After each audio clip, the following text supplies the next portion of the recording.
Амир Ауткарин, номер 15 Давид Карапетян. Также заявки есть еще двое. Это Русланбек Карим, нападающий, и запасной голкипер Танирхан Алпызбаев, который накануне провел половинку периода в матче против команды Дальнего Востока. Потом была обратная замена на Даная Шаикова. У сборной сибирского, прошу прощения, можно сказать, сибиряков, да, но это все-таки команда Якутии, чтобы не путать с командой Сибирского федерального округа. Момент еще у Корнеева и великолепен Шаиков. А это не Шаиков, это Сачивка, конечно. Пока дезориентация у меня по хоккейной площадке. Так вот, 18-й номер у команды Якутии Владимир Глухов, защитник с ним в паре Егор Загудаев, 22-й. И тройка атаки, 12-й Иван Бураков, 21-й Всеволод Изатулин, номер 8-й Никита Соболев, запасной голкипер Игорь Дорогов. Возглавляет команду Якутии Леонид Бирюков. Ему помогает Андрей Малышкин и Никита Дружинин.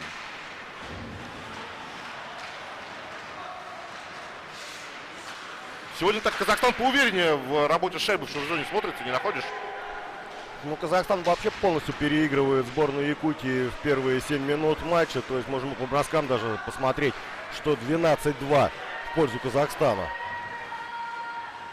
Но другой вопрос, что преимущество, несмотря на броски, оно минимальное в счете. И можно же и одним броском выровнять результат. Поэтому, безусловно, команда Якутии должна добавлять и искать свои шансы у чужих ворот. Вот сейчас как раз в своей зоне не очень уверенно команда Казахстан действует, но пока везде успевают. Сборная Якутии не очень свежо выглядит, да, после вчерашнего напряженнейшего, тяжелейшего матча с Кузбассом. Пока вкатываются в матч, будем считать так.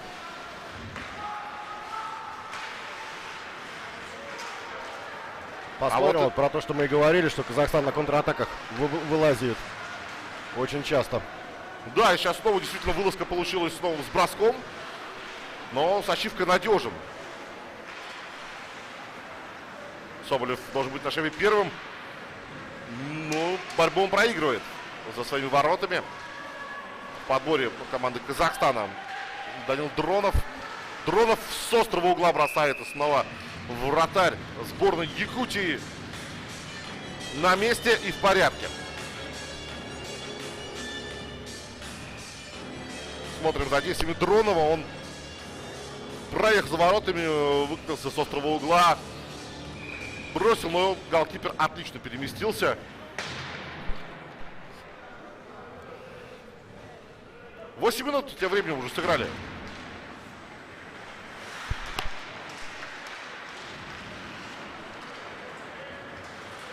Вот пока не в попад у Якутии, нет командного взаимодействия отлаженного. Сейчас один дает передачу, другой пока смотрит в одну сторону, пасует в другую. В общем, опять же, нужно добавить. И кажется, что резервы есть. Вот момент. Бросок в ближний. Симахин атаковал. А это выброс, удаление у сборной Якутии. Наказан Никита Кунгурцев, номер 5.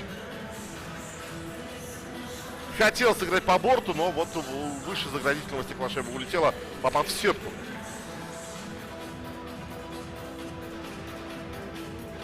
Казахстан в большинстве. Ждем еще одну шайбу. Посмотрим.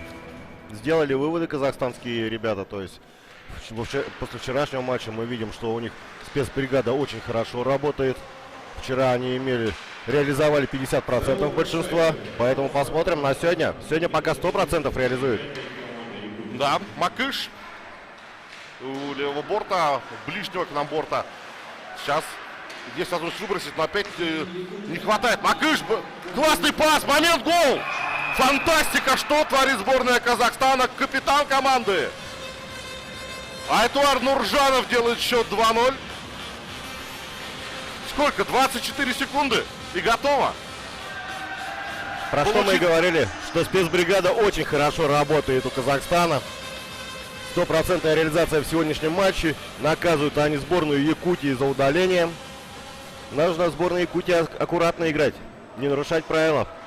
Причем, да, такие нарушения, например, вот выброс, это совершенно техническая ошибка. Этого нужно избегать, и этого можно избегать. Ну, классная передача была здесь. Да, здесь разыграно вообще отлично. Разорвали прям сбор защитников, растащили. И даже великолепно играющий на этом турнире Сачивка не выручил свою команду. Что ж, 0-2. У Якутии тяжелое начало. Отвечаем, что сборная Казахстана сделала выводы. Действительно, сейчас удаление будет как раз у команды в синем. За подножку. Отправится на скамейку штрафников Амир Алпкарин. Ну, кстати, отбывал первый штраф, да, за свою команду. Командный штраф. А теперь Командный штраф. А теперь личный заработал. Ну, в общем, нашел себе прописку в Новокузнецке. Вот на штрафном боксе арены Кузнецкий лед.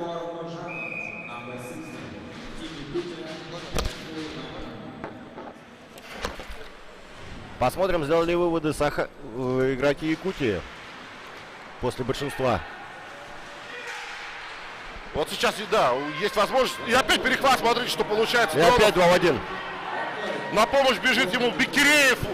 Дронов сам. Сачивка, добивание. Ну, шайба на пятаке здесь больше. Просто хоккеистов команды Якутии. Они выходят уже сами 3 в 2. Но очень долго готовят обостряющую передачу. Беккереев теперь уже сам бежит вперед. Дронов поддерживает. Но это 2 в 2 выход. Но шайба до Дронова дошла. Бросок. Сачивка. Не фиксирует шайбу. Игра продолжается. Беккереев. Ну, на мой взгляд, здесь игрок Якутии нарушал правила, когда передача последовала на игрока в центр, что сверху клюшку наложил ему. Ну, арбитру виднее. Есть возможность у команды Якутии зайти в чужую зону. Тут сейчас команда Казахстана, чтобы не нарушить численный состав, четвертый игрок не мог войти в игру. Так, есть подбор. Нуржанов. Хорошие выбросы. Как они нацелены на контратаку. 3 в 2. И отличная передача по замыслу. Партнер немножко не успевает, и защитник сборной Якутии это, наверное, прочитал.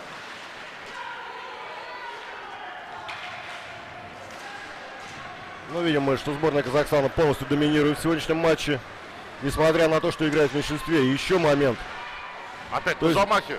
Сборная Казахстана создала больше моментов, чем Якутия. А Якута тем временем в шестером находится, да, в 6 на человек. площадке. И это прям продолжалось. То есть не просто ошибка на смене, а 6 человек были на льду, и все были вовлечены в игру. Удивительно. Через 22 секунды Казахстан получит третье численное преимущество в матче.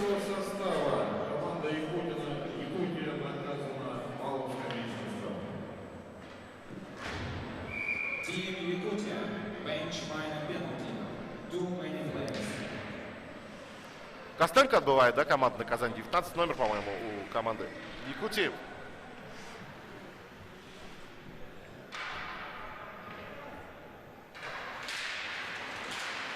Казахстан выигрывает вбрасывание 4-4. У нас игра вот в данный момент. Бросок издалека. Сачивка спокойно.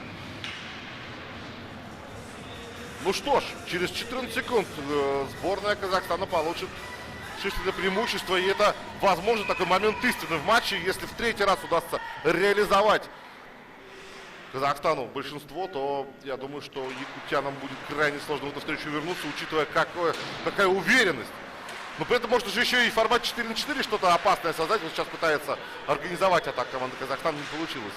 Сборная Якутии перехватила, но здесь тоже неточная передача. Ну, сборная Казахстана, надо отдать должное, полностью инициативу владеет и по броскам. То есть Якутия, когда вышла не нацеленная на ворота, сыграли больше 10 минут, 12 минут практически сыграли в первом периоде. Сборная Якутии всего 2 броска нанесла. На что в ответ сборная Казахстана 20 бросков уже в створ, только в створ нанесла. Вот перехват, пожалуйста, убегает к чужим воротам. Александр Шевель, его здесь срубили. И что это? Удаление. Задержка руками. Ну, тяжело выглядит и сборная Якутии. Видим прям, что сборная Казахстана налегке догоняет. Вот смотрим, защитник догоняет нападающих. Да, 13 номер команды Казахстана. Артур Глухих, причем это форвард, который результативно проводит начало этого турнира. Уже 2 шайбы забросил.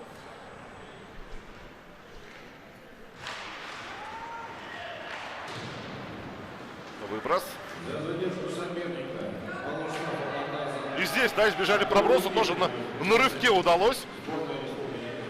Здорово, Нуржанов в чужую зону вошел, но дальше коллективно его без шайбы оставили казахстанцы. Видимо, что Казахстан прям свежо выглядит. Саркедов сам с первого И раза... удаление еще. Удаление будет у команды Якутии. Помешали Саркенову бросить. Вот в этом эпизоде правила были нарушены. Сейчас диагональный перевод 5-4 играют. Возможно, имеет смысл шайбу тут отдать, да, сопернику, но на отложенном действует. Бросок. Наоборот, все грамотно делают Казахстан, убивая время.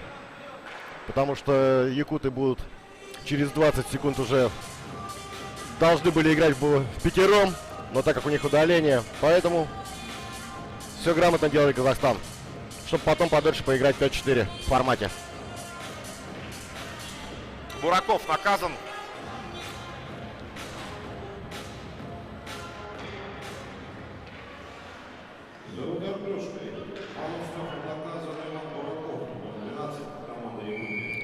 Хороший очередной шанс получает сборная Казахстана в игре 4-3. И места много, и игроков мало. Вот мы сейчас понимаем, да, какой ценой далась команде Якутии победа вчера над сборной Кузбасса. Сегодня пока не могут они ход набрать.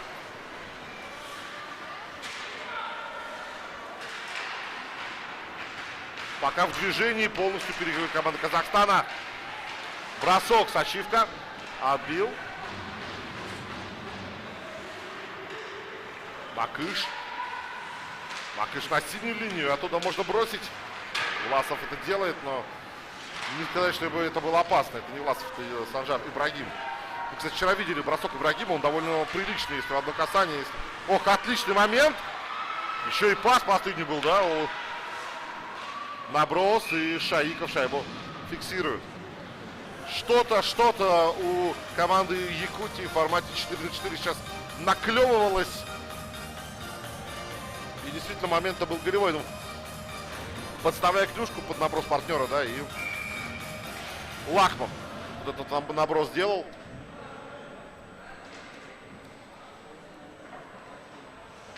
Ну, совершенно игроки Якутии играют пока без ворот соперника. Вот 3 броска это никуда не идет. Ни в какие ворота не лезет. Ну, пока в ворота ничего и не залезло, по справедливости ради скажем, поэтому действительно... Без бросков нет голов. Если бы это была игра вторым номером, да, с расчетом на контратаке, это был бы один момент, а это просто игра, когда соперник доминирует на площадке. Здесь хороший силовой прием. Так гостеприимно встретили Беккереева. Вот это мобильные парни Шевель и Котов сейчас снова на площадке. Они вчера выделялись, и вот сегодня пока тоже неплохо смотрятся именно в быстрых контратаках. Тем временем сборная Казахстана уже в полном составе.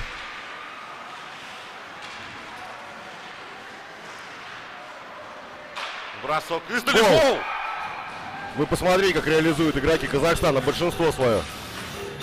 Убийственно это называется. Поставил и Корнеев там на пятаке, или это прямой бросок зашел.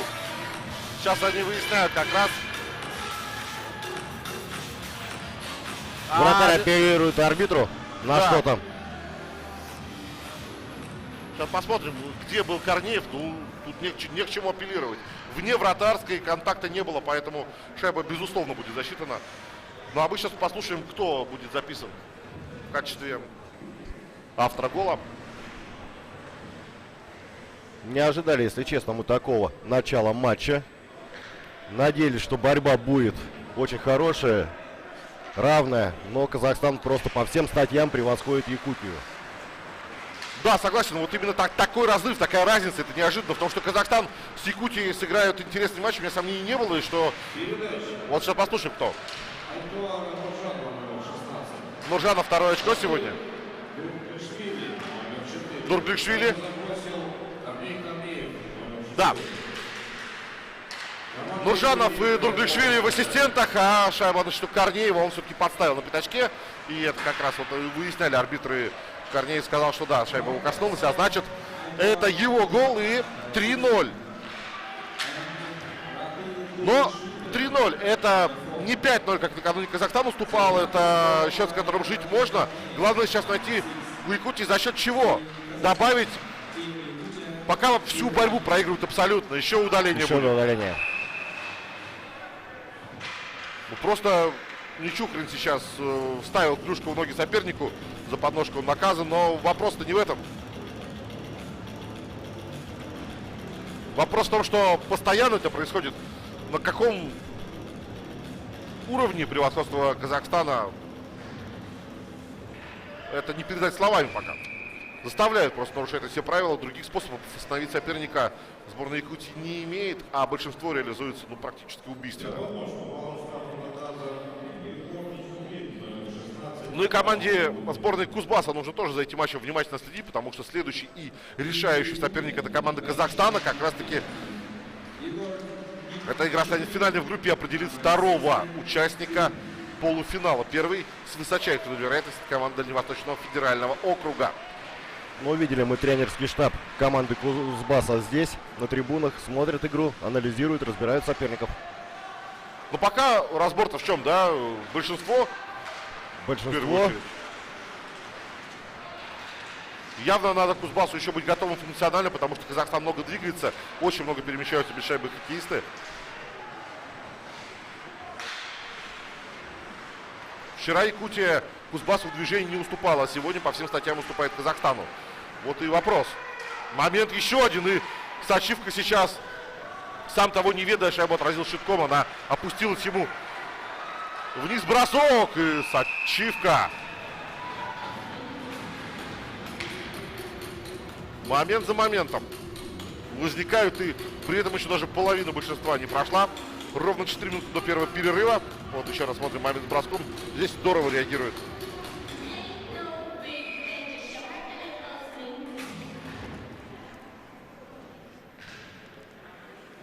Выбрасывание в зоне команды Якутии. Снова Казахстан решает под контроль. Миндубаев бросает сам. Ну, это вот это как раз простой, это даже не розыгрыш, а поспешный бросок, который Андрей Сачивка не ставит ни в какое неловкое положение. Тут полностью готов, спокойно реагирует на него. Еще и прямой, да, я думал сначала из-под защитников, что на повторе видим, что просто, видимо, решил фактором неожиданности.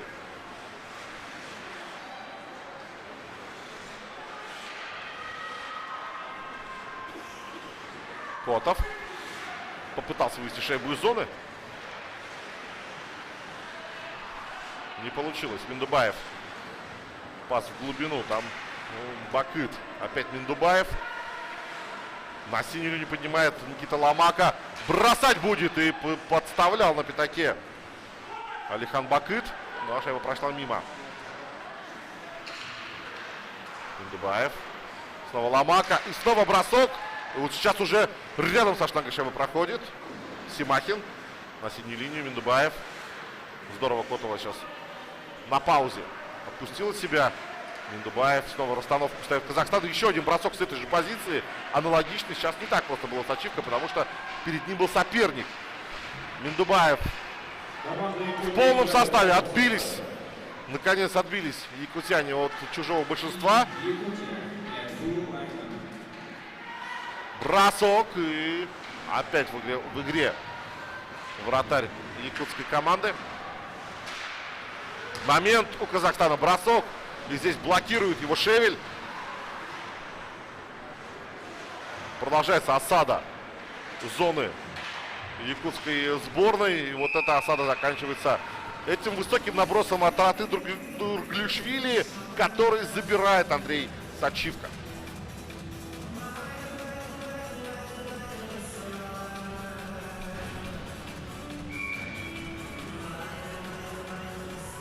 За счет чего можно Якутии переламывать ход матча?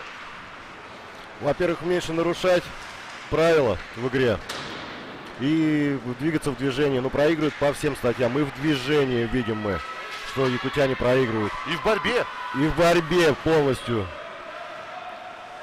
И без бросков играют, атаки все завершаются у якутян. То есть полностью игру переделывать надо. Вот смотрите, вот опять момент. Здесь просто шайба сошла с крюка. Да, Старкенов здорово обыгрывал на синей линии соперника, вырывался к воротам, но шайба с крюка сходит. Бросок издалека мимо ворот. Продолжает команда Казахстана атаковать. Находиться в чужой зоне. Еще один наброс издалека, подбор. Бросок с разворота, добивание могло бы быть. Но успели в подбор сейчас якутяне. И возвращаются в защитную расстановку. Видимо, что сборная Казахстана полностью и на перехватах первая. Везде пергол 4-0. Дубль Нуржанова. Капитан команды сегодня результативен.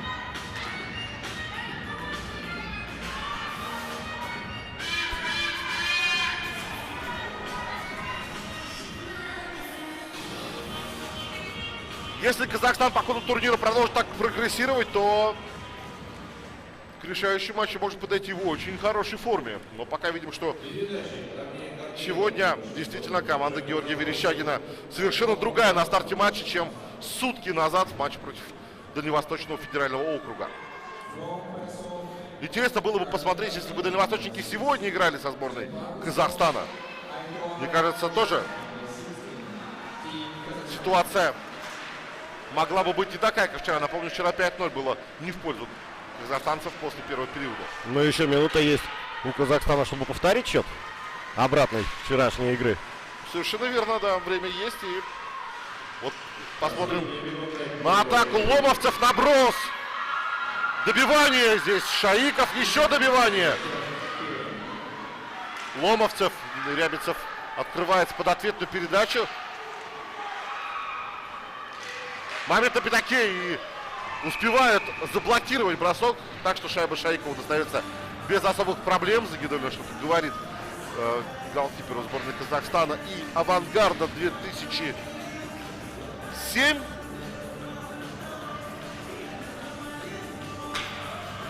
Данай Шаиков, да.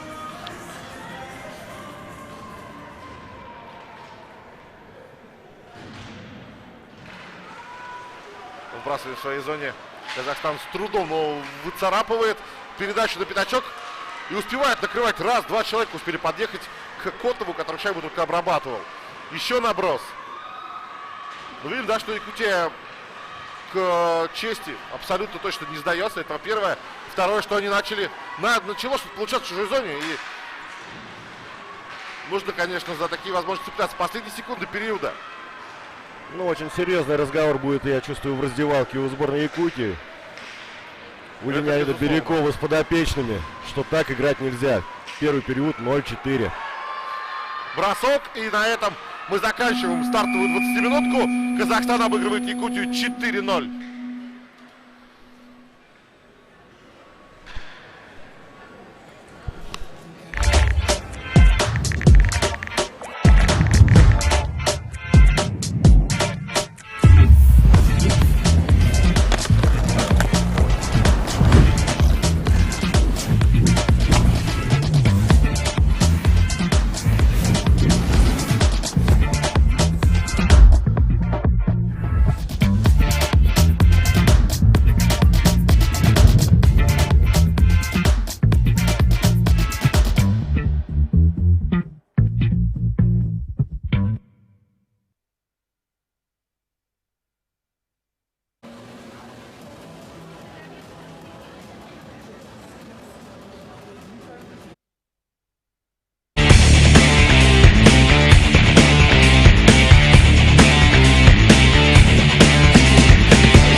Чуть больше минуты до старта второго периода в матче между сборными Казахстана и Республики Саха. Это вторые зимние международные спортивные игры «Дети Азии», хоккейные турниры юноши не старше 2007 года рождения. И здесь счет у нас 4-0 в пользу Казахстана после первого периода. Группа А для каждого из коллективов это вторая игра. У Казахстана к этому матчу было 0 очков, у Якутии 2 после победы над Кузбассом в серии буллитов накануне. Но вот эта победа как раз далась Якутии ценой вот тяжелейшего первого периода. Ну и давайте подведем вместе с моим коллегом Антоном Сергеевым статистику первого периода. Статистика первого периода такова, что по вбрасываниям 13-7 в пользу Казахстана.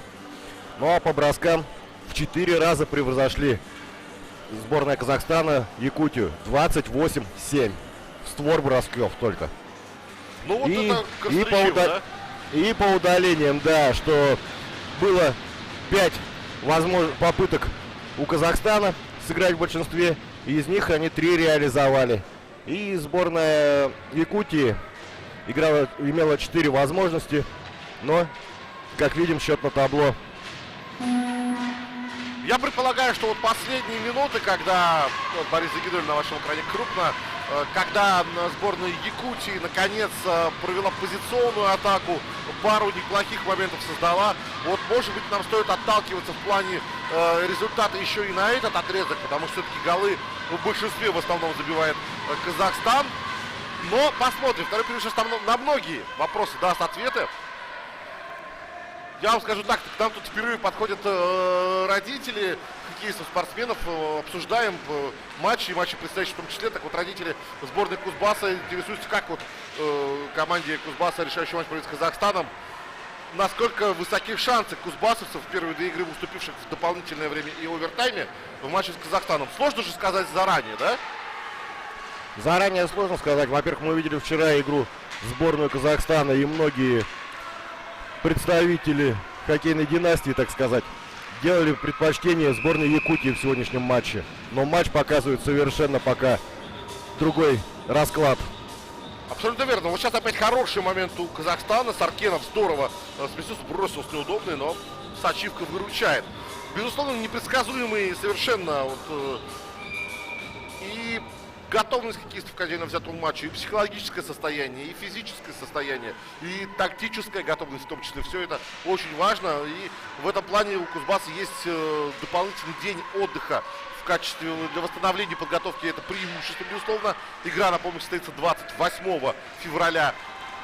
Плюс к этому у Кузбасса уже некуда отступать. Вот это тоже нельзя упускать из виду. Это своеобразный финал будет для Кузбасса, но и для Казахстана, если сегодня доведут парни Верещагина дело до победы, для Казахстана это тоже будет аналогичный матч. В атаке команда в синем. Момент можно на пятак было отдавать, накатывал туда хорошо Миндубаев, но Симакин передержал шайбу. И вот ответная атака Якутии. Нечухрин сам будет бросать. Низом бросил и не попал. Но сейчас как раз сборная Казахстана на возврате перекрывала направление для передачи, да?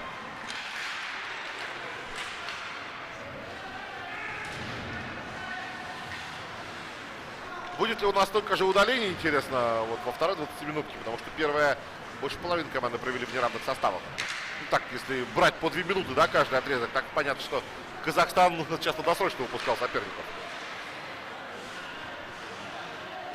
Ну, видим мы, что сборная Казахстана находится там, куда шайба приходит. Как говорил великий Уэйн Грецкий, хороший хоккеист должен там быть, куда шайба придет, а не за шайбой бегать. И вот пока по первому периоду и во втором периоде видим, что именно казахстанские игроки находятся там, куда шайба и приходит.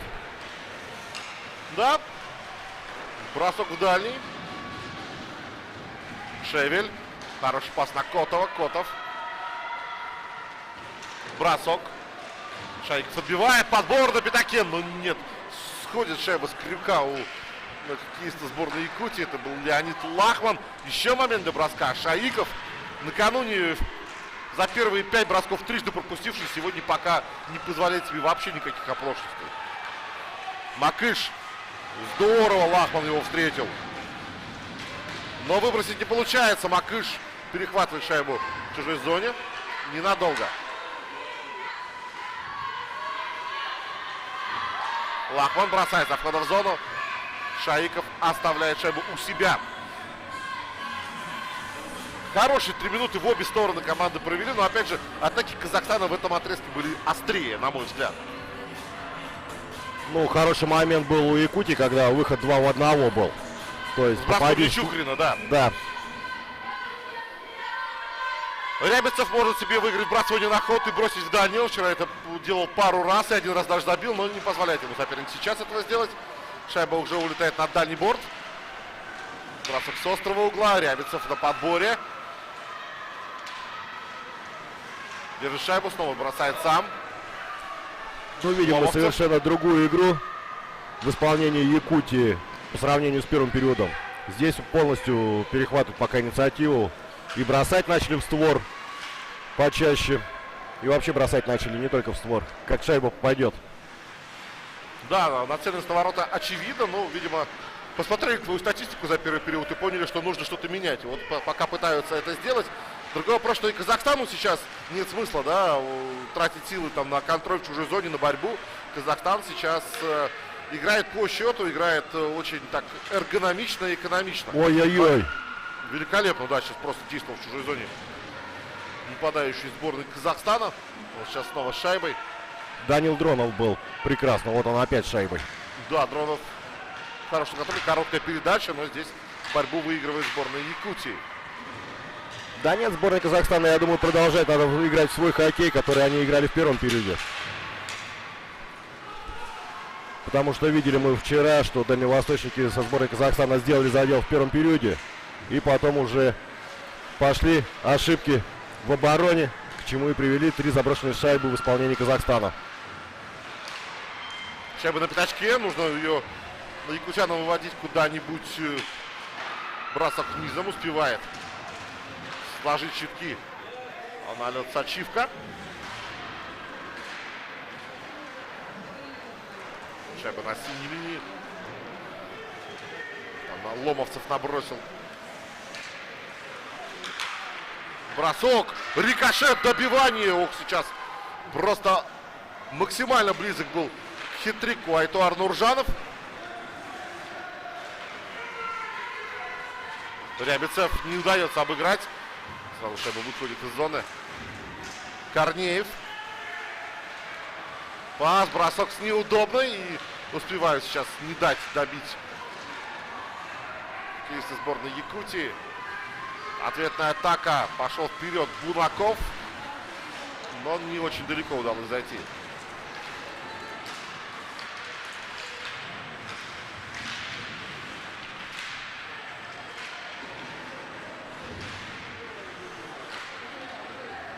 Сборная Якутии начинает новую атаку. Пас вперед. Нечухрин не обработал передачу. Пропускает ее мимо себя и Дурглишвили.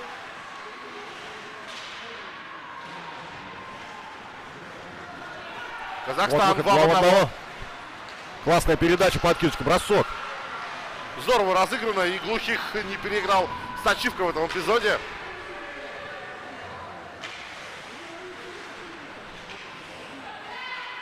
Бураков. Перехват в чужой зоне. Через периметр. Ну, там за воротами придется борьбу вести сейчас. А как водится сегодня, единоборство остается за Казахстаном. Ох, Семахин. И Сачивка. Да, если бы не вратарь, конечно, сборная Якутии уже сейчас можно было бы коньки в этом матче на гвоздь вешать, но пока еще остаются в игре. Семахин, смотрим, как здорово с Лахманом расправился. На встречном движении его обыграл и бросил в ближний угол. Но здесь хорош Андрей Сачивка.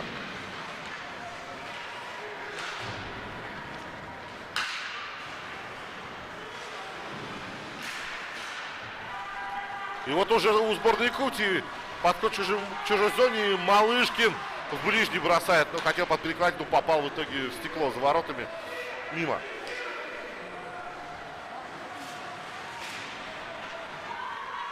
Татаринов. Идет вперед капитан сборной Якутии.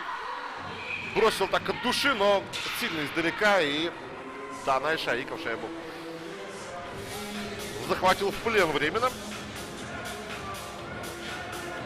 Бросок Татаринова, пожалуйста.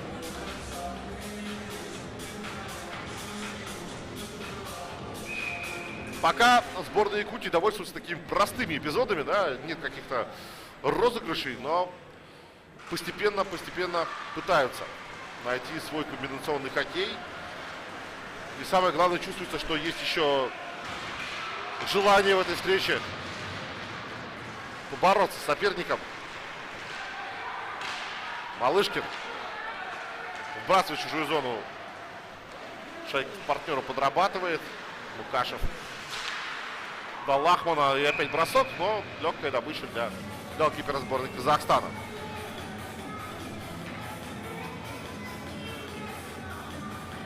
Смотрим еще раз. Ну, мог помешать, конечно, Данил Медведев Данаю Шаикову, но хорош голкипер.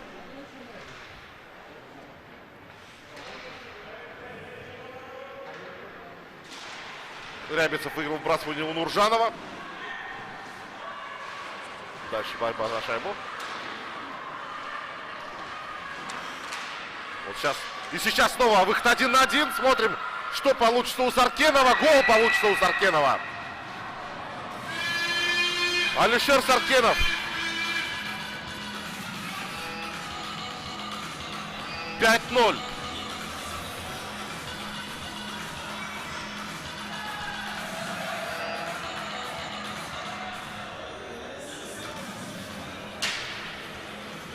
Опять проиграны единоборства, и все. Очень просто же возникают эти моменты. Ломовцев проиграл в средней зоне борьбу и оставил Сачивка в очень незавидном положении.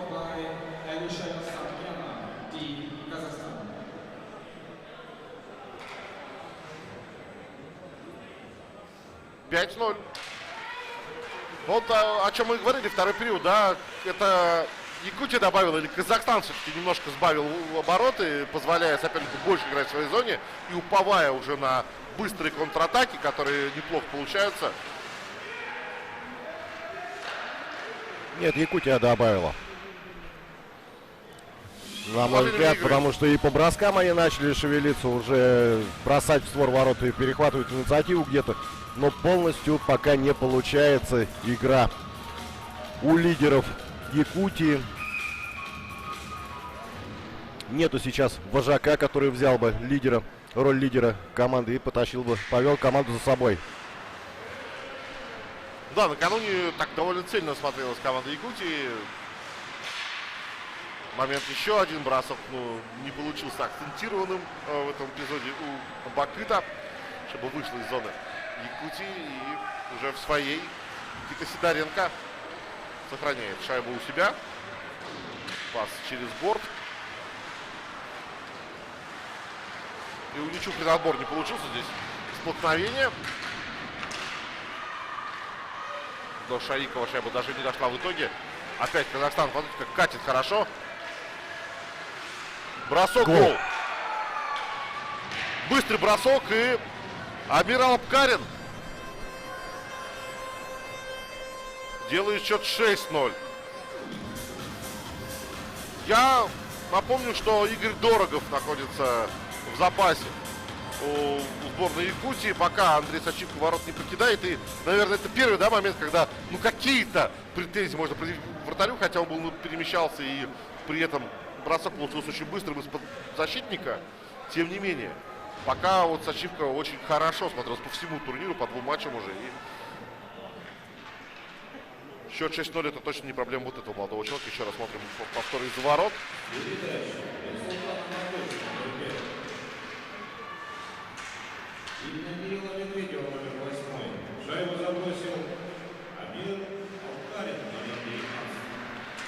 Соболев, прошу прощения, в ассистентах Медведев и Бексултан Макыш. Ну и Амирал Абкарин отличился. Еще бросок, на этот раз Лахман блокирует его. Котов. Себе шайбу на ход Пробросил, достал. Еще на контроле. Котов бросает с разворота, успевают его накрыть. Котов пошел в силовой прием. И здесь удаление будет. Котов за удар коленом наказан. Пошел в силовой прием, в итоге правила нарушил.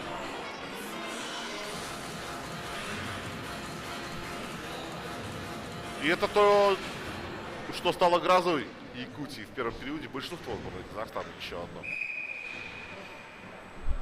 Ну, надо сказать, что это первое удаление во втором периоде со стороны обеих команд. То есть, в отличие от первого периода, там было прилично удалений. То команды все равно сделали своеобразные выводы. Да, Нуржанов, пас на Корнеева, тот поднимает на Саркенова. Бросок издалека, Дурглишвили набрасывал, подставлял Корнеев клюшку. Сейчас Сачивка выручает снова Дурглишвили. Саркенов, неточная передача. Макыш до шайбы добрался в итоге, потому что соперник позволил это сделать. Ошибку при выходе из обороны у команды Якутии. Сейчас можно выбрасывать шайбу, но опять пытаются найти варианты, чтобы убежать, а не выбросить шайбу. А тут ситуация такая, что в конце группового этапа, возможно, еще придется разницу голов считать. Так что, возможно, имеет смысл и поменьше пропускать, попроще играть. Прессингует в чужой зоне Бунаков. Вошли казахстанцы в чужую зону. Дурглишвили сбрасывает на партнера. Это Макыш. Пас на другой. И прекрасно опять разыграно. Артур Глухих из своего офиса, из которого он сегодня уже забивал.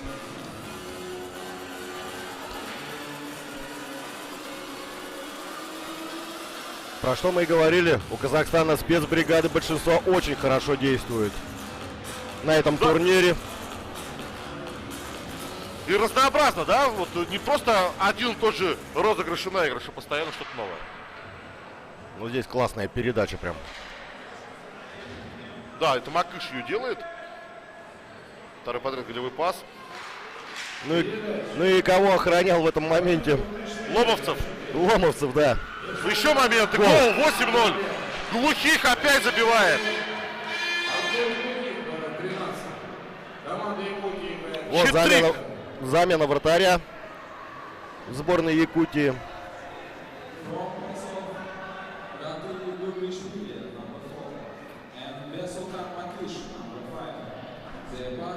Да, Казахстан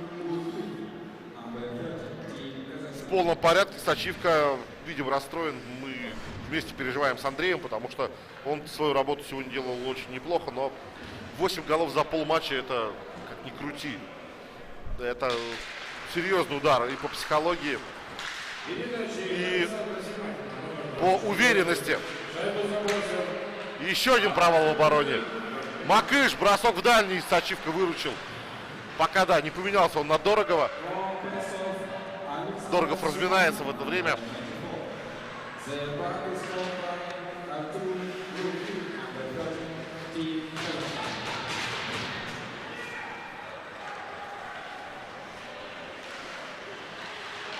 Не дает выйти якутянам из своей зоны. Казахстан в новой атаке.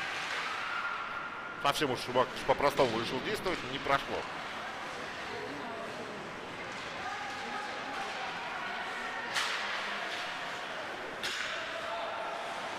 Пошли в новую атаку. Алпкарин не сумел войти в чужую зону.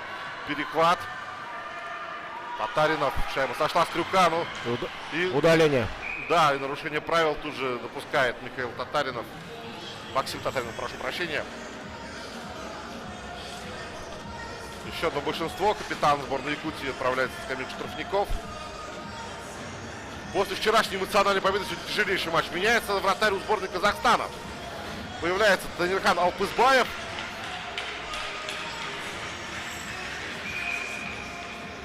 Накануне он тоже появлялся на полпериода. Дважды пропустил от сборной Дальнего Востока. И обратная замена была на Шаикова.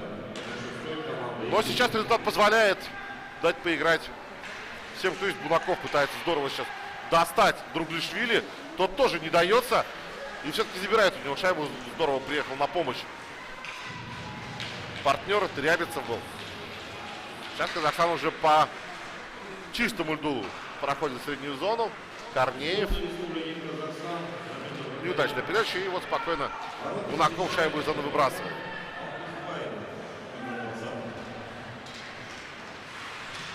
Рябицев забрал шайбу у соперника в чужой зоне. Саркенов его пытается прессинговать. Нуржанов подоспел на помощь. И капитан сборной Казахстана шайбу отобрал. Вошел в чужую зону. Здорово. Скидка на глухих налево. Момент. И не попал глухих. Из хорошей позиции. Ломака бросок. Кистей нет. Миндубаев. Пас за ворота. А вот это неплохо было на Симакина. Симакин вроде в зону вошел. А что тут? Гол! Чудеса на виражах. Алихан Бакыт завершил эту атаку точным броском. Ну, уже там затолкали, закопали шайбу в ворота. Очередное большинство реализовано. Страшная сила. Реализация лишнего игрока у сборной Казахстана. Да, высокоточная, как говорится, в наше время. Из 7 попыток 5. Очень хорошая реализация в сегодняшнем матче. И 2 из 4 накануне, да? Да. То есть просто 7 из 11 за 2 матча. Ух! Но опять же, вот мы говорим о том, что тренерский штаб сборной Кузбасса, который играет в следующем матче с Казахстаном, сейчас на трибунах и просматривает игру соперника. Ну, определенные выводы должны быть сделаны. Ну, либо должна быть сумасшедшая вера в своей спецбригады меньшинства.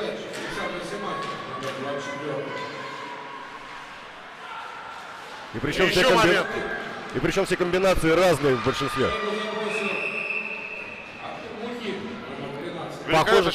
Похоже, комбинаций не было в розыгрыше большинства, то есть совершенно различные варианты. А как думаешь, это импровизация или все-таки заготовки? Или что-то так, что-то так? Смесь дремучая.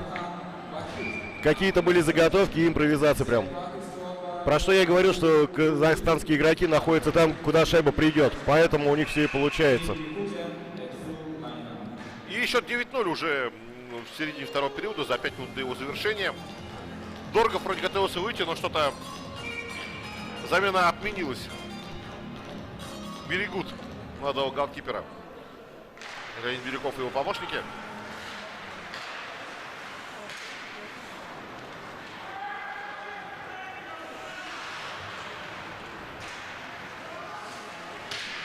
Удаление. Вот еще удаление за задержку руками. Да, задержка. Возмущен. Не согласен с этим решением Лахман, но, тем не менее, 17-й номер сборной Якутии отправляется на 2 минуты. И у нас счет может стать двузначным. Такого на этом турнире мы еще не видели, да? Чтобы кто-то забивал больше 9. Да, 9 пока предел был.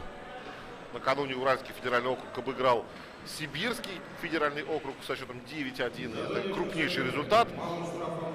7 шайб забросила команда Дальневосточного федерального округа в ворота Казахстана. А сегодня Казахстан отвечает 9 в ворота Якутии. Ну,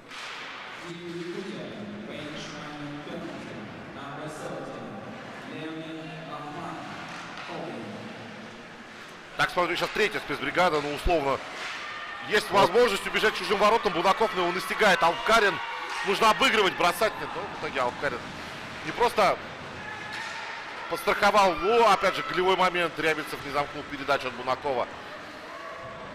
Удаление. Здесь удаление еще. Бунаков. Обоюдка сейчас будет. Ну, не то, что мы хотели сегодня увидеть, юношеские потасовки. Парни в шлемах лупят друг другу в шлемы. Надо бы, конечно, это прекращать. С другой стороны, зрителям, я смотрю, так... И здесь Казахстан сильнее.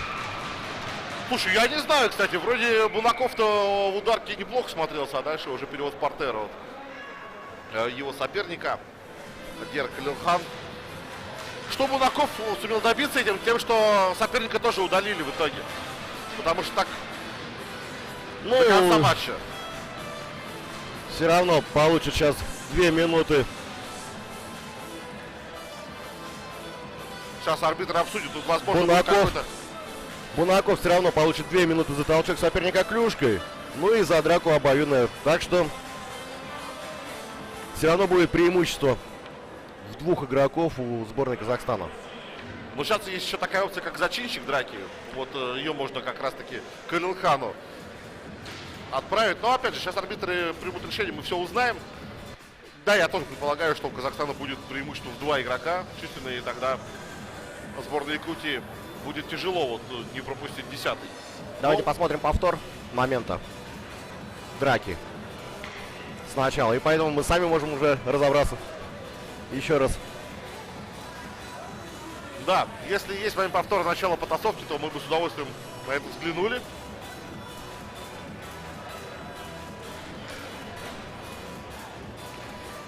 Ну вот здесь прошел силовой прием, они поднимаются, да, и начинается. Сначала немножко потолкались, фехтование.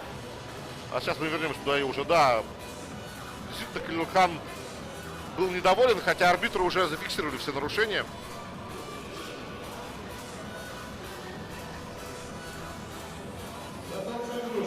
Малым штрафом наказан Никита Бунаков, номер 3, команда Якутии. Он же наказан большим плюс дисциплинарным до конца игры штрафом за драку.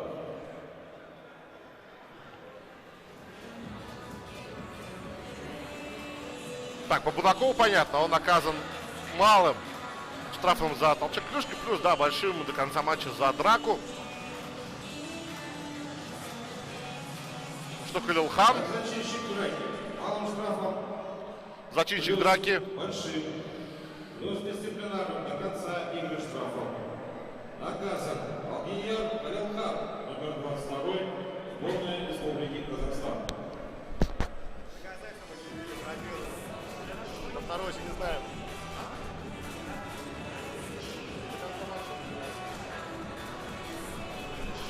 Ну что ж, команда продолжит также формат 5-4. Сейчас посмотрим, какое решение приняли по игроку Казахстана. Еще не объявили нам. Объявили. Ему дали зачинщика драки и 5 минут до конца матча. 5-4 будут играть команды.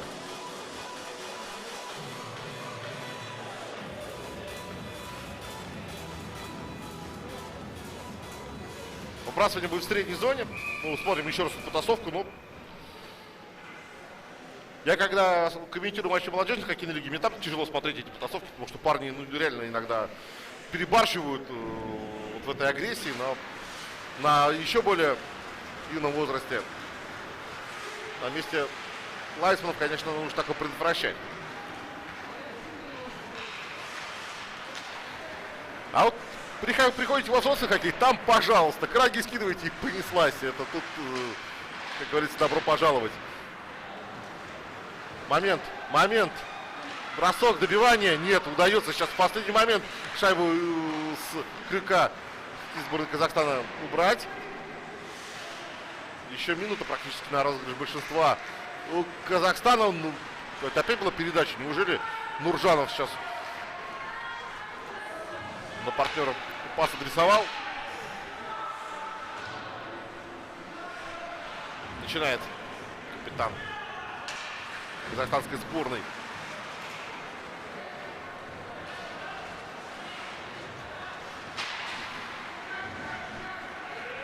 Ну вот эта эмоциональная встряска пока позволяет сборной Якутии в этом меньшинстве держать оборону, но еще, правда, делать 20 секунд. Есть время на подход к воротам у парней Верещагина.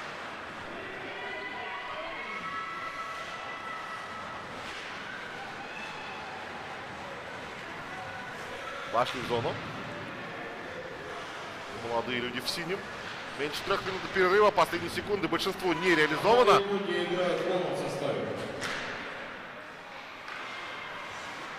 Team Якутия И шайба улетает на трибуны, на сувенирчики. Вот видите, тут просто и возвращают ее. Видимо, болельщики сборной Казахстана поймали.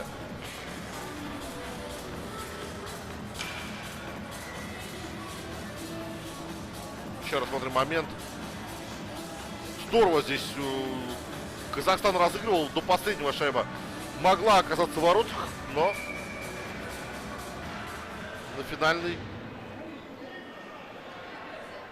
эпизод тут уже оборона Якутии справилась. Рябицев проигрывает вбрасывание в своей зоне. Бросок. И Сачивка сейчас в последнее мгновение только среагировал.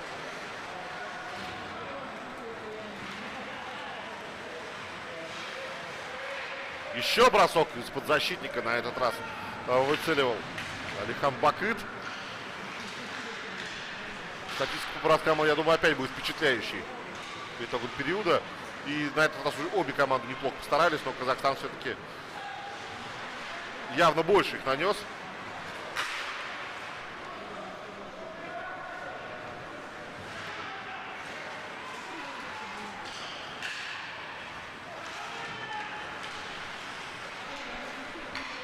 Пас. Ну, здесь на пятачке не удалось Бакыту подстроиться. Шайба вышла из зоны. Рябицев. Рябицев пошел сам. Удаление будет у сборной Казахстана на этот раз. И все, свисток. Подножка. Ну, Рябицев здорово включился в этот эпизод. Наказан Амир Алпкарин. Он сегодня... А, нет, не Алпкарин. Это Аргын Мукашев.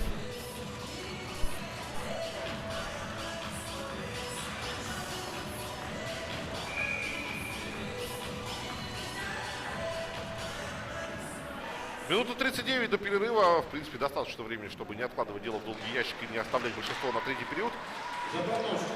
Правым штрафом наказан Аргын Мукашев, номер 9, сборная Республики Казахстан. Ну и в меньшинстве, да, Казахстан перемещается поближе к игроку с шайбой. Всегда есть кому подойти. Котов на свободном льду. Еще один диагональный перевод. Трудный для обработки. Шевель. Передача под ворота. И на пятачке пытался в одно касание переправить шайбу Ефим Малышкин. Не получилось.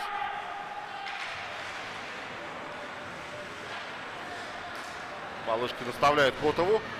Тот на свободном чистом льду входит в чужую зону. Прокат. Из-за ворота попытался добыть. И 2-2 не сработало. Но Казахстан в дальнейшем шайбу из зоны выбрасывает. Последняя минута второго периода идет. Контратака сборной Казахстана в меньшинстве глухих. Пошел в еще один обыгрыш, который оказался лишним в итоге. Тем не менее, вместе с Корнеевым они просто терроризируют чужую зону. В меньшинстве владеют шайбой.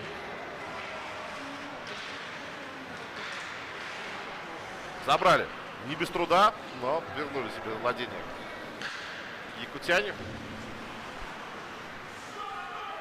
Ну, последние 15 секунд. Нужно атаку-то начинать уже, пожалуй. Ехал на смену и не доехал до нее, получив этот пас. Леонид Лахман выбрасывает шайбу из зоны сборной Казахстана. И все. При счете, в феноменальном счете 9-0 мы отправляемся на второй перерыв.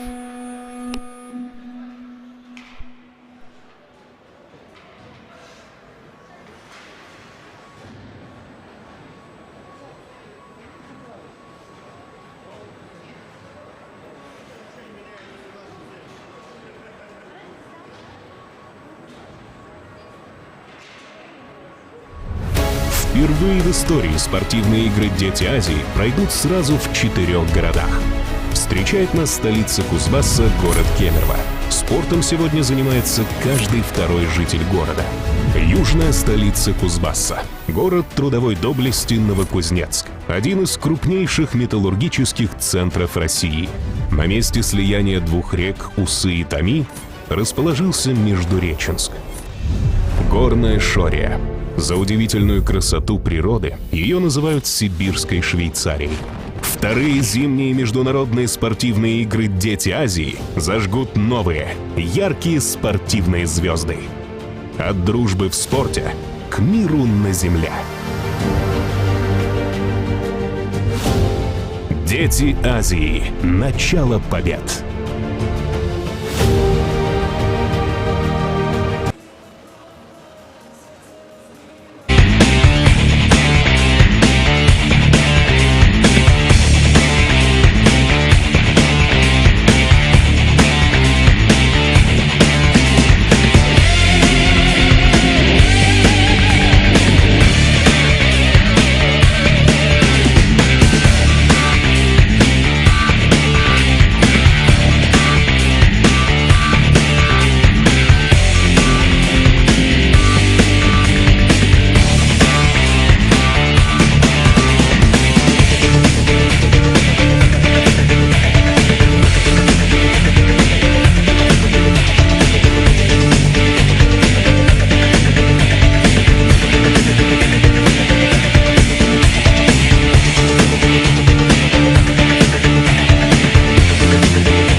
в истории спортивные игры «Дети Азии» пройдут сразу в 4 городах.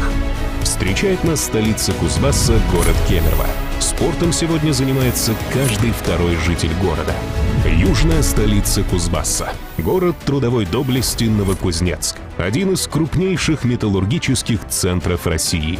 На месте слияния двух рек Усы и Томи расположился Междуреченск. Горная Шория.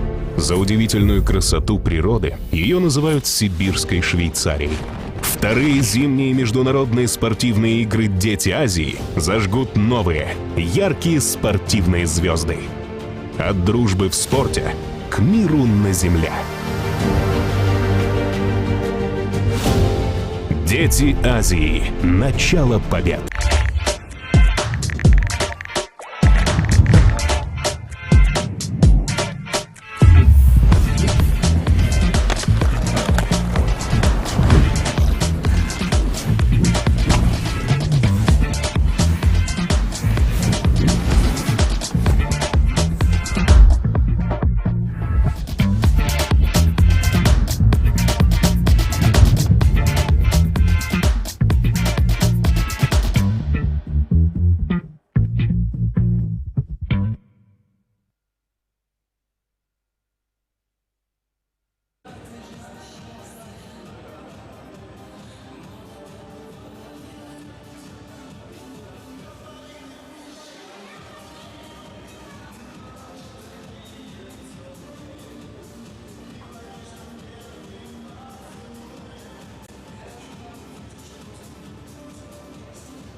В Новокузнецке продолжаются вторые зимние спортивные международные игры «Дети Азии». У нас как раз на повестке дня международное хоккейное противостояние сборных Казахстана и Республики Саха, команды Якутии, представляющие Российскую Федерацию.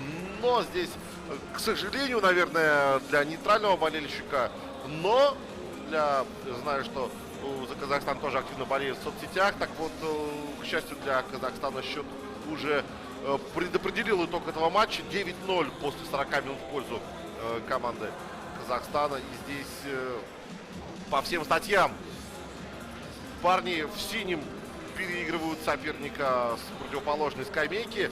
Счет действительно говорит сам за себя. Но помимо счета мы вместе с моим коллегом Антоном Сергеевым ведем и статистику. И вот сейчас как раз Антон вам свои свежие выкладки по итогам второго периода расскажет. Ну, второй период также прошел под преимуществом Казахстана по вбрасываниям 12-5, а по броскам 17-7. В пользу Казахстана. Ну и по счету 5-0 у нас был результат во втором периоде. Если в первом преимущество по броскам у Казахстана было больше, но забили меньше, то на этот раз уже более точечный, более острый, зачастую контратаки, а также снова игра в большинстве. Это ключевые козыри у команды Георгия Верещагина. Сейчас в большинстве начинает сборная Якутии, но от этого большинства осталось не так много времени. На свежих ногах пока Котов в чужую зону вошел, но и тут бросить не дают, нет нарушения правил. Есть возможность закрепиться в зоне, но уже, правда, времени на большинство не осталось. Аркын Лукашев появился на льду, и казахстанцы пошли вперед. Бросок. Опять здорово разыграли, короткий пас.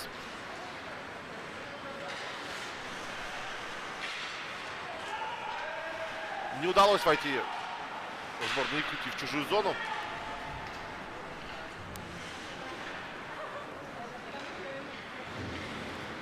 Не торопится Казахстан с началом атаки. Ну а куда торопиться, да? Тут будет, если можно было включить грязное время или что-то в этом роде, то... Оп, падение. Нет нарушения правил. Нужно продолжать игру. Но в атаке Казахстан. Момент для броска. Миндубаев бросил. Да, Сачивка очень такой неприятный в душу, как говорят в этих случаях, бросок.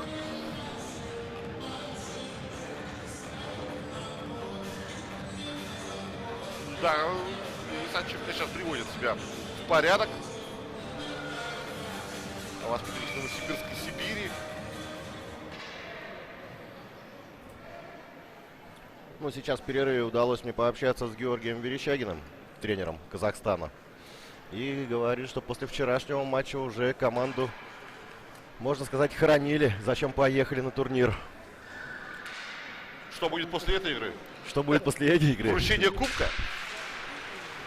Ну, у нас, кстати, тут не кубок предусмотрен, а комплект золотых медалей. А вообще, друзья, в соцсетях Международных спортивных игр Дети Азии, в частности, в группе ВКонтакте, там есть и презентация как раз-таки медальных комплектов. Очень приличные, красивые медали.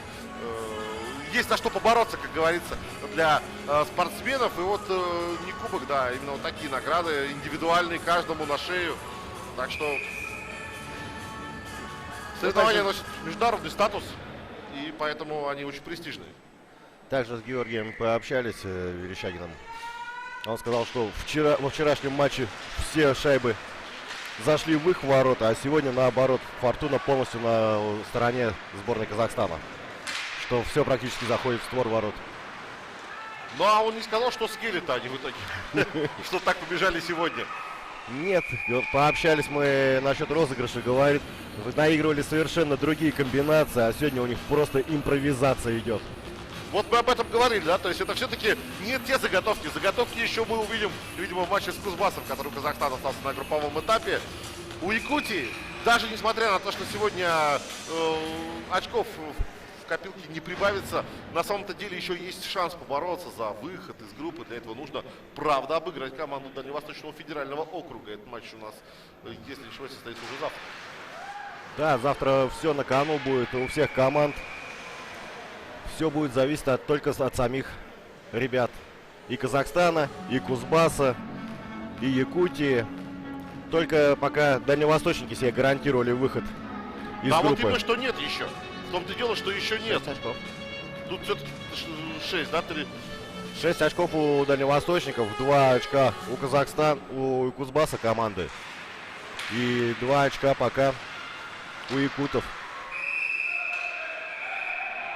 Спокойствие и только спокойствие сейчас арбитры. И да? после сегодняшнего матча будет 3 очка у команды Казахстана. Поэтому вся ситуация запутанная. Да, ну, запутанная в этом случае для выявление второго места и второго полуфиналиста вот этого квартета. Напомню, что в группе Б играют 3 команды. У команды Сибирского и Уральского федеральных округов. Это 2 разных коллектива. И сборная Беларуси, которая у нас свой первый матч проведет на турнире вот-вот. Ого! Какой проход и пас под бросок! Бросок! Нет, даже Алпызбаеву уступать не пришлось. Снова здесь начинается у нас страсти загораться. Артем Власов этот проход совершил. Здорово. Включил скорость и руками хорошо. Соперников сыграл передачу-то отдал. Но Вебер не успел в этой ситуации нанести бросок. За грубость наказаны. У нас обоюдные штрафы. Не согласен Дурглишвили со своим штрафом. Бураков не против.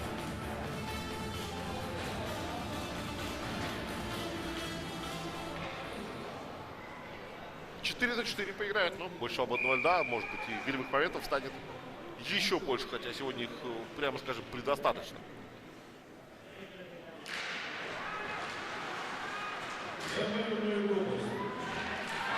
Перехват, нет, не сумел Котов так вылезти. Нуржанов, бросок из-под защитника выше ворот.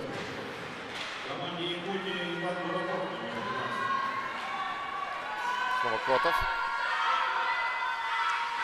Во фланг его вынуждают сместиться. Передачу на партнера, и шайба не вышла из зоны. Тем не менее, уже все якутяне из зоны вышли. Я вам еще раз напомню, друзья, что в составе сборной Якутии, бросок не так много представителей хоккейной школы Якутска или Нерюнги, хотя они есть. Очень много, большинство воспитанных в Сибири и Бердского кристалла, а также есть отдельные представители школ Красноярского Сокола и Ангарского Ермака. Команда Казахстана составлена преимущественно из воспитанников Борыса, ну вообще хоккейной школы Астаны. Ого, тут хороший силовой на синей линии. Есть также Караганда, Устинка, и вот сейчас парни некоторые выступают за Омск.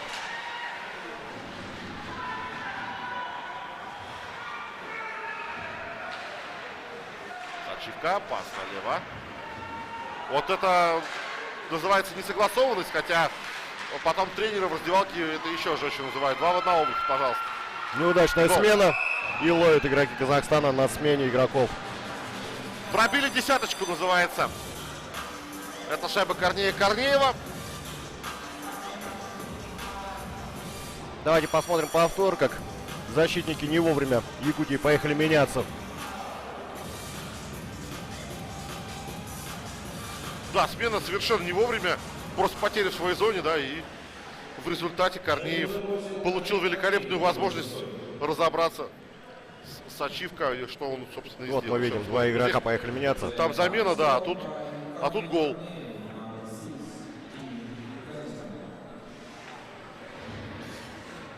$10-0. Ну вот, на самом деле, в детско-юношеском хоккее такой результат встречается нередко.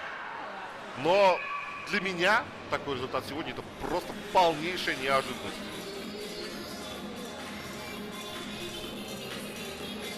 Еще раз смотрим. Корнеев за счет партнера глухих был готов замыкать, но Лахман тоже ехал не особо там. Остался с полупозиции, так назовем это. Смотрящим за хоккеем. Да. Выходит Казахстан из обороны. Так, по нарастающей результативной шла по периодам. 4 в первом, 5 во втором, что в третьем. Еще больше голов мы увидим, или все-таки какая-то самоуспокоенность настигнет. Команды играют в полном составе.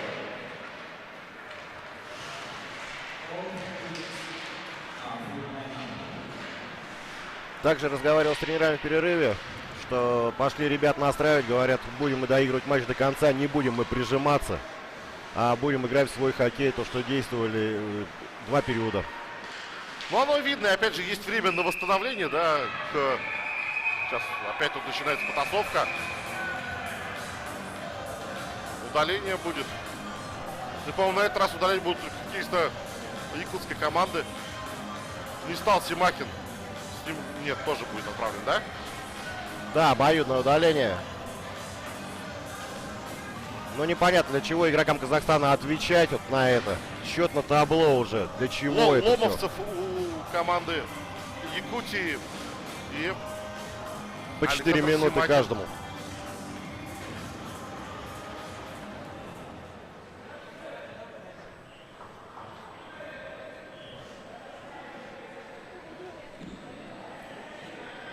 Шесть минут и 50 секунд сыграли команды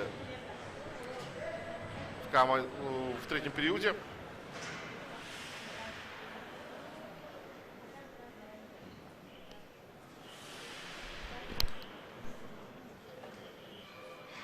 За грубость двойным малым штрафом наказан Александр Симакин, номер 24 сборной Республики Казахстан.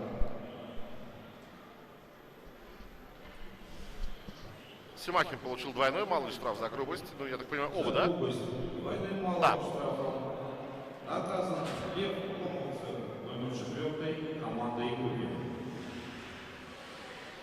Ломовцев и Симакин на скамейке штрафников в формате 5 на 5. Команда игру продолжит. Арбитры подъехали к тренерам, чтобы успокоили игроков, что драки эти ни к чему хорошему не приводят. Объясняют. Ну а двойным малым штрафом, чтобы команды не пострадали, играли в формате 5 на 5.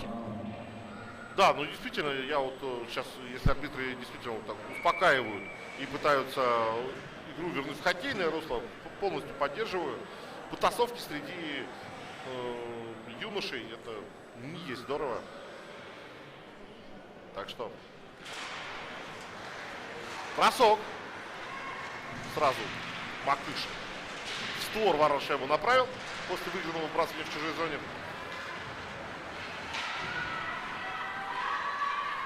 Проброса не будет. Успевает Власов в борьбе. Выходит Казахстан из зоны снова. Еще бросок. И сейчас Алпызбаев так не очень уверенно шайбу остановил. Макыш открывается в чужой зоне. Положение вне игры. И вбрасывание будет в зоне Казахстана с места паса.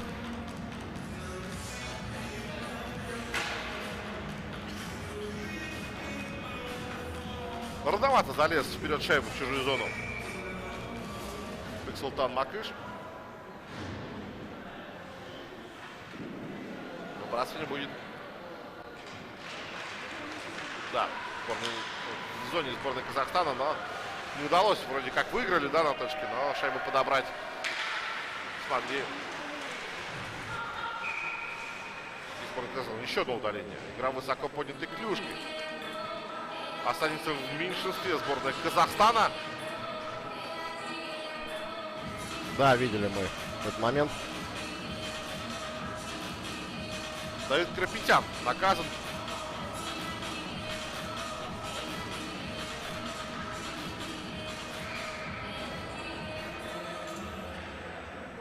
Сейчас у команды Якутии вот возможность, важно же все-таки даже чисто, да, психологически, о чем мы регулярно говорим, просто забить гол сейчас, ну, почувствовать шайбу, так сказать, в чужих воротах. И это не гол престижа будет, а именно уже к следующей игре правильно настрой Якутии. Но получится ли? За опасную игру высокопортной клюшкой малым штрафом наказан Давид Карапетян, номер 15 сборной Республики. Шевель. На Котова. Что такое? Игра высоко поднятой клюшки. Еще одна остановка. Удаление теперь уже у сборной Якутии. Максим Татаринов получает 2 минуты за борьбу на пятачке. Капитан. Да, вот мы видим этот момент. Арбитры не пропускают ни одного момента. Совершенно справедливо. Абсолютно правильно делают. Не хотят мирно играть, будут, значит, заполнять штрафные боксы. За опасную игру высокоподнятой клюшкой Всего лишь 20 секунд. Ну вот, возвращаясь к вопросу гола в ворота сборной Казахстана, у Якутии снова так момент улетучился, превратился в смешно, как песок сквозь пальцы. Бросок издалека, Сачук шайбу задевает на всякий случай за воротами Нападающий. Хорошо ушел сейчас Саркенов. от силового приема. Да, и передача на синюю. Ломак возвращает Саркенову. Тот через периметр вглубь зоны. Ну вот Нуршанов. непонятно, команда играет в формате 4 на 4, а якутские игроки прижимаются к воротам. Да, ну сейчас еще и могли в меньшинстве остаться. Нуржанова так прихватили, но здесь арбитры оставили эпизод без внимания. Проброса не будет. Ломака мог сыграть шайбу, но не стал. Саркенов. На скамейке Казахстана командует смена, но тем не менее двое атакующих игроков идут в чужую зону.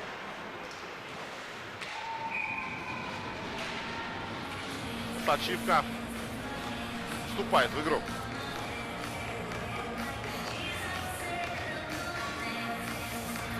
Еще раз смотрим момент с высоким набросом.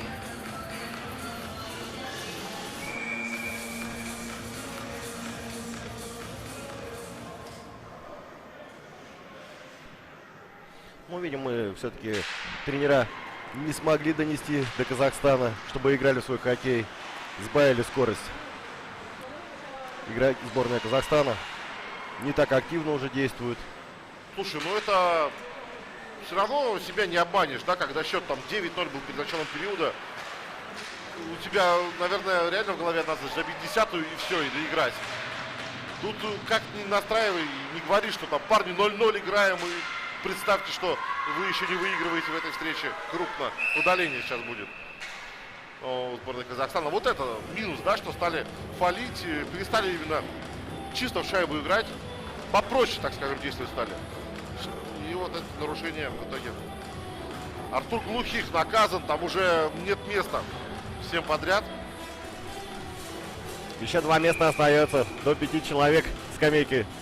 Штрафные боксы рассчитаны. Да, но на самом деле сейчас сборная Якутии не так долго поиграет в большинстве, потому что Карапетян появится буквально через 3 секунды. Малым штрафом наказан Артур Глухих, номер 13, сборная Республики Казахстан. Выиграли вбрасывание якутяне, бросок, и бросок принимает на себя чисто команду Якутии.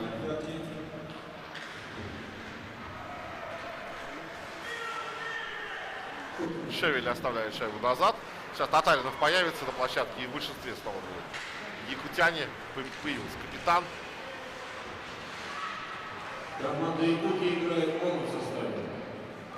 1,5 минуты на реализацию большинства есть его. Вот та команда, которая вступает 0-10, это проброс. Так что время еще меньше, и приходится в свою зону возвращаться. Но вот мнение мы узнали об этом матче Георгия Верещагина. Леонида Бирюкова было бы интересно послушать, хотя я думаю, что там радикально бы отличалось мнение об этом матче у наставника сборной Якутии. Действительно, сегодня игра совершенно не складывается.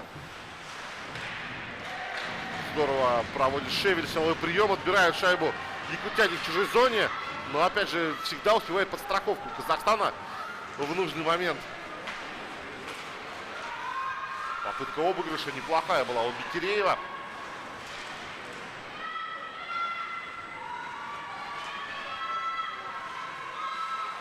Такая нелепая потеря. Лахман шайбу отпустил далеко, и в итоге она досталась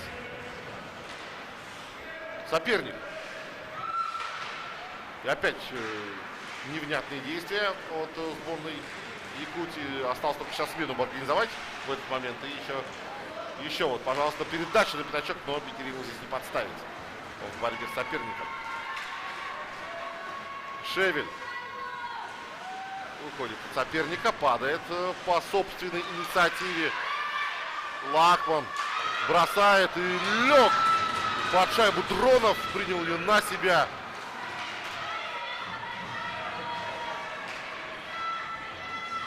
Вот опять же самоотдача никуда не делась. Да, момент, бросок мимо. Опасный эпизод, и Макыш 1-1 убегает в ответной атаке. Макыш, гол. 1-0. Так Султан Макыш включил четвертую передачу и поехал на ней к чужим воротам. Там вообще, да, можно было еще партнеров дождаться, но сам все сделал блестяще. Султан Макыш.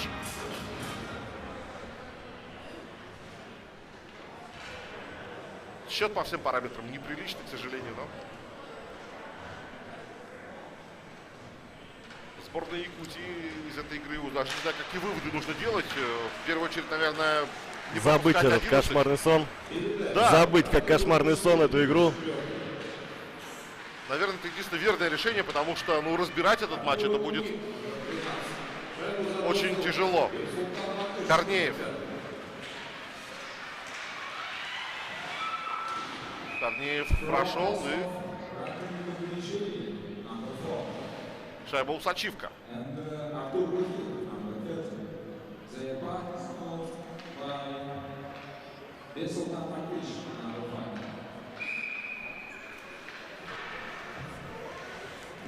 Ну а Казахстан после этого матча будет готовиться уже к заключительной групповой встрече с командой Кузбасса.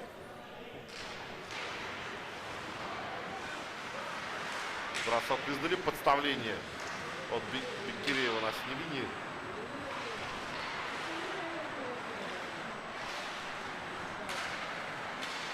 Еще бросок. Шайба идет мимо в шпагате. Зачем этот провожал. Уже с элементом отчаяния, но она его не то чтобы счастье, тут тоже такое счастье, но прошла мимо. Падение, нет нарушения правил. Шайба во вратарской, и голкипер сборной Якутии ее накрывает.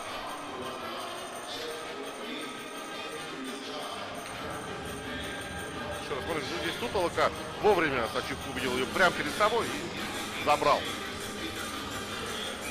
6 минут 12 секунд остается до завершения основного времени.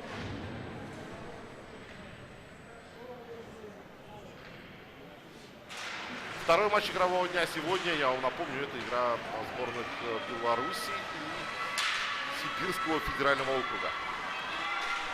И момент. Нет, не удалось замкнуть.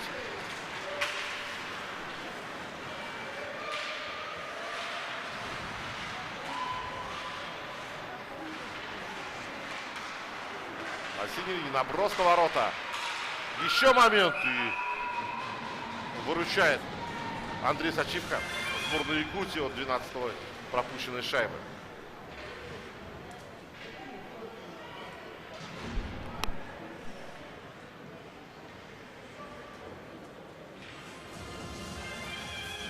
Интересно, как отреагирует на этот результат оба коллектива в следующих матчах. Мы увидим это только Якутию уже увидим завтра. Опять же, тяжело будет восстановиться, да, на 3 дня подряд играть. Ну а у Казахстана есть дополнительное восстановление 28 февраля с командой Кузбасса встретится подопечный Георгий Верещагин.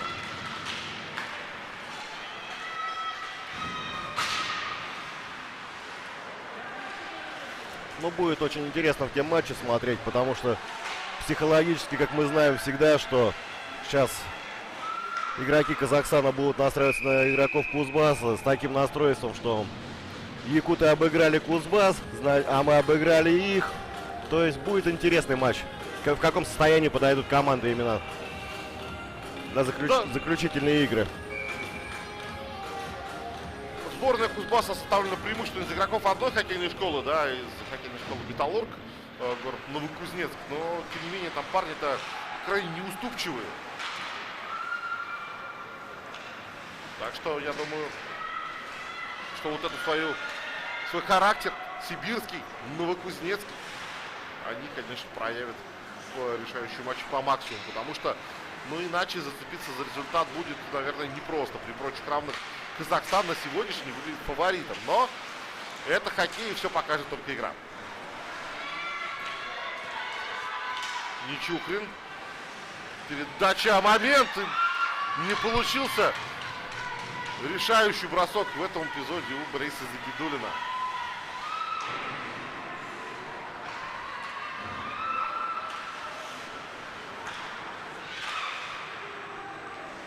Еще один рикошет. Здесь шайба могла оказаться в Сачивку в 12 раз. Не оказалось. Продолжается атака Казахстана. Плюшки вылетают, но нет ни нарушений. Пока в этой атаке нет броска. Бросок состоялся в итоге с острого угла. И Андрей Сачивка шайбу поймал.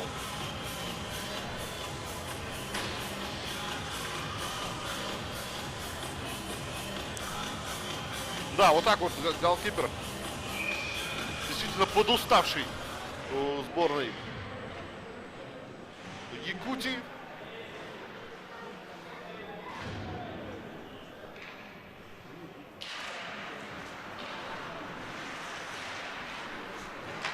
Я напомню, что на прошлых играх Дети Азии, которые были первыми зимними в 2015 году в Южно-Сахалинске, например, сборная Сибирского федерального округа, куда входили и воспитанники Кузбасской школы хоккея, так вот обыграла команду Кувейта 77-0. Так что Дети Азии и не такое видывали. Но тем не менее, по такому турниру, да, где все-таки плотность команд повыше, и они поровнее, 11-0 выглядит, конечно, вот прям результатом из ряда вон выходящим. Опять два на выход смотрим. Будет на глухих отдавать? Будет. А глухих, ну, это уже вот как раз для концентрации. Осталось 2 минуты. И... Расслабились игроки Казахстана уже. Ну, задача-то одна, да? Гол не пропустить, она сохраняется. Бросок. Проброс.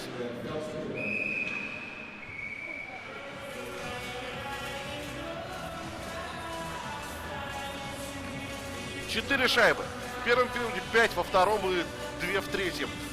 Вот так у нас раскладывалась по отрезкам игра. Причем еще 100 секунд есть до завершения основного времени на то, чтобы одним хотя бы одну шайбу забросить, другим попытаться еще один гвоздь вколотить.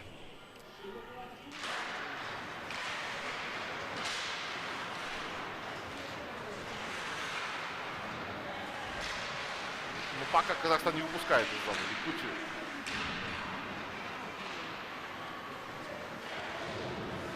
Кунгурцев тоже не смог вывести шайбу из зоны. Макыш, ну, бросал под перекладину. Сачивка подставляет все, что может, чтобы ворота спасти. На этот раз так плечом пытался, но успел голкипера среагировать.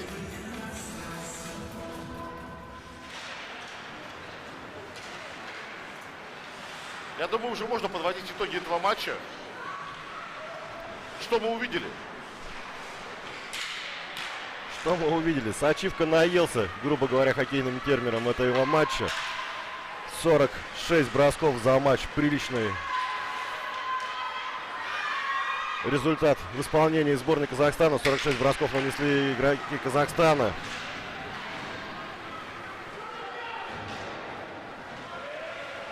Ну, пожалуй, великолепное большинство, да? И 17 бросков за матч нанесли только игроки Якутии.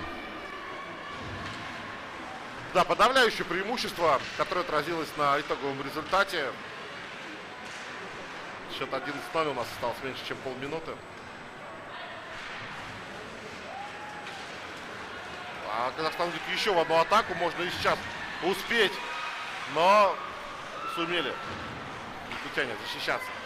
Ну и статистика по третьему периоду, что по вбрасываниям 12-4 в пользу Казахстана. Ну и по броскам 12-3. Да, и вот здесь матч заканчивается. Счет 11-0. Казахстан обыгрывает команду Якутии. Непростой для якутян в психологическом плане матч. Для роста хоккеистов. Ворота опускают, что на замке ворота. Да, Казахстан, конечно, сегодня был беспощаден и абсолютно по всем статьям переиграл соперника. Поздравляем казахстанскую команду, ну а якутянам желаем успеха в заключительном матче группового этапа против команды Дальневосточного федерального округа, который состоится уже завтра. Для вас матч комментировали Егор Филатов и Антон Сергеев. Увидимся на хоккее. Пока. До новых встреч. Пока.